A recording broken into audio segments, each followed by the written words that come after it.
Hello everyone, Jai Swaminarayan. I am Nishi Chotolia from Sri Swaminarayan Institute of Technology, Bhat Gandhinagar, representing the subject Power System Planning and Design PSPD Semi Electrical. So let us start with the basic discussion of the Unit 3 as a power system design. तो उसके अंदर हमने basically power stations के बारे में देखा था, site selection और main factors to be considered while we are considering the site selection of that power stations. So next topic जो कि है classification of this substation. तो उसके अंदर मैं आपको बताना चाहूँगा कि बहुत इंटरेस्टिंग और समझने वाला और बहुत मज़े वाला टॉपिक है, क्योंकि आप ये ऑलरेडी पढ़ चुके हैं और आपको इसके बेसिक फंडामेंटल भी याद ही होंगे। सो सिर्फ रिवीजन है और इंटरेस्टिंग टॉपिक इसलिए है कि भाई इसको प्रैक्टिकली आप समझ सकते हो, विजुअलाइज कर सकते हो कि हाँ भाई ये चीज़ हमें पता है, ओके हाँ ये चीज़ ऐसे होती है। तो ऑब्वियस है कि ब्रशअप भी आपका इजीली हो जाएगा और आपका मज़ा भी आएगा। तो let us start with the topic as a classification of the substations. तो यहाँ पे क्लासिफिकेशन वेरियस जो आप एक पैरामीटर्स है उसको कंसिडरेशन में लेते हुए उसका क्लासिफिकेशन, जैसे कि एक वोल्टेज लेवल पे होता है कि भाई वोल्टेज लेवल आपका कौन सा है, जैसे कि 11 to 66 जो कि स्टेप अप के फॉर्म में रहेगा, या फिर 66 to 11 as a distribution point of view step down के फॉर्म में हो सकता है। सेम जनरेटिंग टाइम पे देखें तो 66 to 132 या फिर 220 तक जा सकता है। तो वो सारे जो सबस्टेशन है तो वो सारे आपके रिक्वायरमेंट के हिसाब से वो वोल्टेज लेवल सबस्टेशन में कंसिडर होता है। Next one is the location, जो कि इंडोर और आउटडोर के फॉर्म में हम जस्टिफाई करते हैं कि भाई इंडोर सबस्टेशन होते हैं, कुछ आउटडोर होते हैं। सेम वे इंसुलेशन, तो हम इंसुलेशन जैसे कि प्रोवाइड करते हैं तो गैस इंसुलेटेड सबस्टेशन या उसे जिसे हम GIS कहते हैं, और कन्वेंशनल एयर, जो कि कन्वेंशनल एयर के नाम से जो हम जानते हैं कि हम नॉर्मली एयर ब्लास्ट ब्रेकर्स और वो सारी चीज़ें जो यूज़ करते हैं। तो जो गैस इंसुलेटर में जो आपका ब्रेकर है वो SF6 गैस के ऊपर काम करता है, जो कि इंसुलेटर, और कन्वेंशनल एयर में एयर ब्लास्ट या फिर एयर ब्रेक जो होता है वो आपके ब्रेकर में यूज़ हो रही है फंडामेंटल्स, ठीक है। तो वो इंसुलेशन के बेसिस पे हुआ। Next one is this service main के हिसाब से। तो सर्विस मेन्स में आपको पता है कि भाई कहाँ पे वो कनेक्ट हो रहा है और उसके ऊपर से उसका जस्टिफिकेशन हो रहा है, जो कि हम इन तीनों के लिए तो आपको सिर्फ एक एक स्टेटमेंट ही याद रखना है, या फिर आप जानते हैं कि किसके अंदर क्या था, लेकिन सर्विस में या फिर सर्विस इक्विपमेंट्स थोड़ा डेप्थ में हम देखेंगे। One another thing that is the constructional requirement, कि उसके अंदर क्या requirement construction point of view required रहती है, ठीक है। तो ये चीज़ हुई classification of that substation. So let us start with the discussion कि भाई classify based on this service requirement. आपकी जो सर्विस रिक्वायरमेंट है उसके बेसिस पे अगर हम क्लासीफाई करें तो क्या क्या रहता है कि भाई ट्रांसफॉर्मर सबस्टेशन, स्विचिंग, एक जो कि आपका पावर ट्रांसफर कर रहा है तो वो ट्रांसफॉर्मर सबस्टेशन होता है। Then after next one is the switching, जो कि आपका लोड स्विच करने के लिए ज़रूरी रहता है। Next one is the power factor correction, जो कि पावर फैक्टर इंप्रूवमेंट का एक पार्ट ही है। Another one is the frequency changer, तो वो भी काफ़ी इंपॉर्टेंट है। Another is the converter and industrial, जो कि पर्टिकुलर हम जानते हैं कि इंडस्ट्रियल एप्लीकेशन होती है तो वहाँ पे आपको इंडस्ट्रियल लोड प्रोवाइड किया जाता है, तो वहाँ पे एक स्मॉल स्केल पे सबस्टेशन जस्टिफाई कर देते हैं जो कि particularly load of the industrial area. So there are known as the industrial substation, जो कि कन्वर्टर, मतलब कि HVDC ट्रांसमिशन लाइन से आप काम कर रहे हो तो वहाँ पे कन्वर्टर सबस्टेशंस रहते हैं।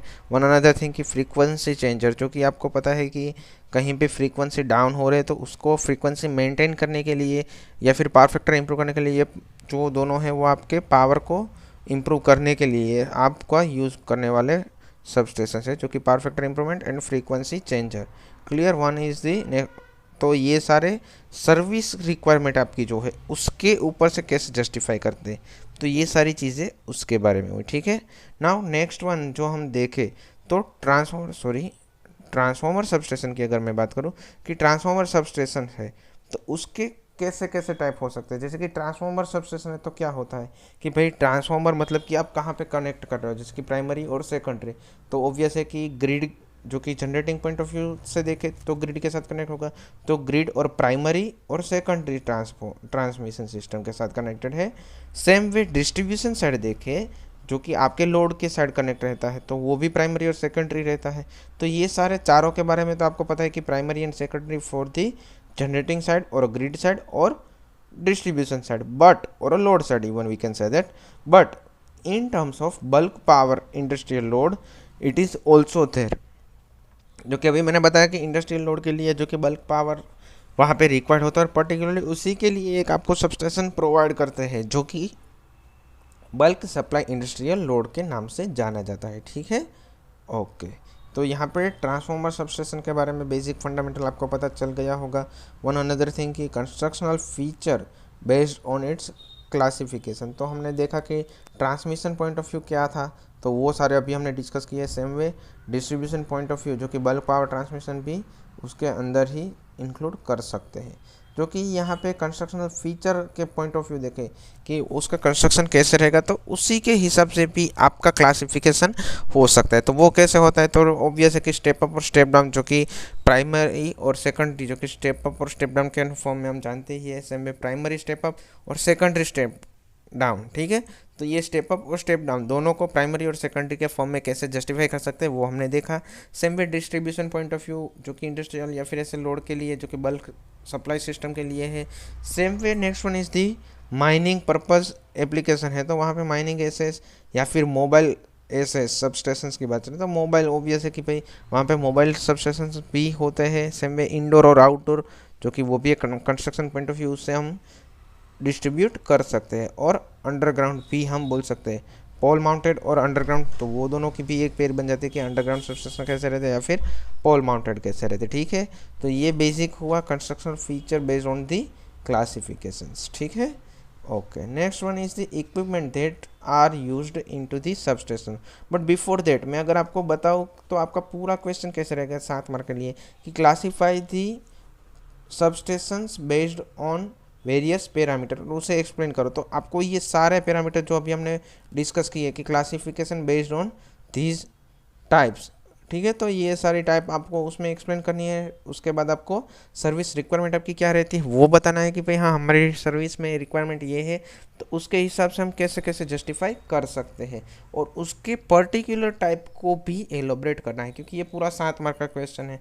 तो ऑब्वियस है कि आपको वहाँ पे पूरा जो आपको डेप्थ मांगी है क्वेश्चन की वो आपको देनी ही पड़ेगी। ठीक है, ओके। सो यहाँ पे उसके कंस्ट्रक्शन पॉइंट ऑफ व्यू कैसे, वो भी यहाँ पे छोटे छोटे टॉपिक में भी आपको 3 to 4 मार्क्स में पूछ सकते हैं कि भाई कंस्ट्रक्शनल फीचर्स क्या रहते हैं, या फिर ट्रांसफार्मर के बेसिस पे अगर हम बात करें transmission system point of view substation की क्लासिफिकेशन क्या रहती है, या फिर ये जो कॉमन 3 to 4 मार्क क्वेश्चन भी पूछ सकते हैं इन जनरल फॉर्म में 7 मार्क के अंदर पूरा, या फिर इंडिविजुअल कोई पूछते हैं पैरामीटर पॉइंट ऑफ व्यू तो 3 to 4 मार्क्स।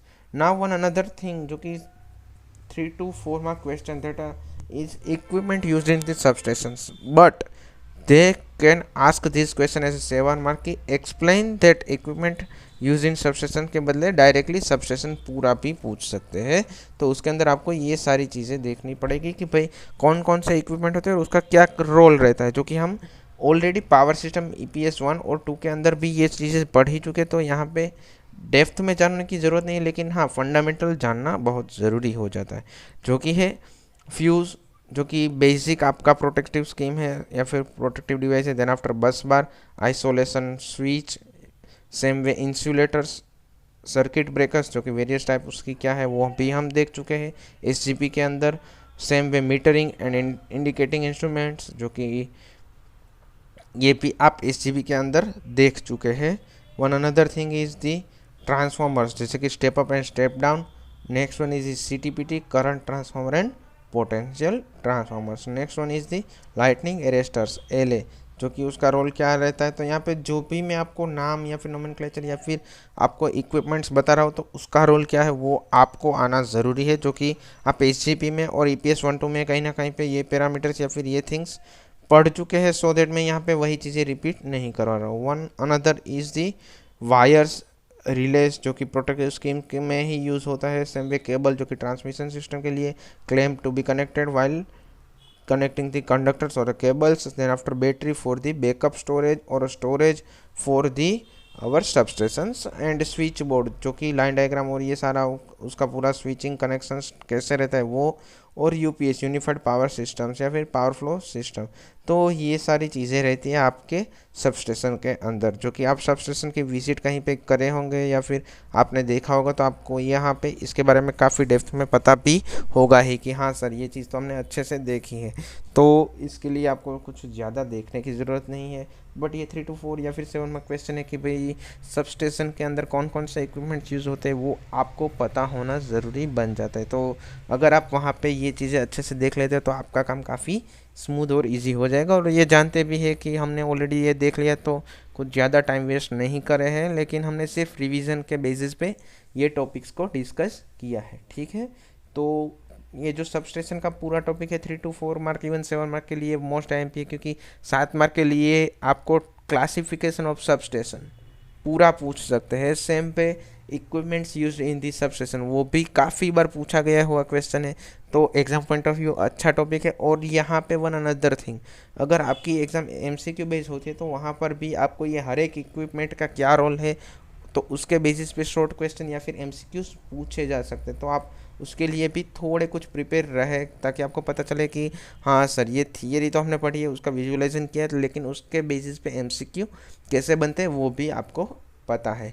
सो शायद आज के लिए मेरे हिसाब से ये टॉपिक हमारा लास्ट टॉपिक था in discussion of this unit. जो कि हमारा नेक्स्ट यूनिट रहेगा वो हम इंसुलेशन कोऑर्डिनेशन, जो कि यूनिट 5th है, उसके ऊपर जाएंगे। Then after we are moving towards the unit 4th and 6th, क्योंकि ऑलरेडी पावर फैक्टर इम्प्रूवमेंट या फिर करेक्शन के फंडामेंटल तो आप ऑलरेडी जानते भी हो, तो उसको हम लास्ट में रखेंगे, ताकि आप जो रिवीजन जैसी चीज़ें तो उसको हम ज़्यादा टाइम नहीं देते हैं, बट हमारा जो मेन कंसेप्ट है वो नहीं छूटना चाहिए। तो कि इंसुलेशन कोऑर्डिनेशन हम नेक्स्ट सेशन से स्टार्ट करेंगे, जो कि यूनिट 5th है आपका।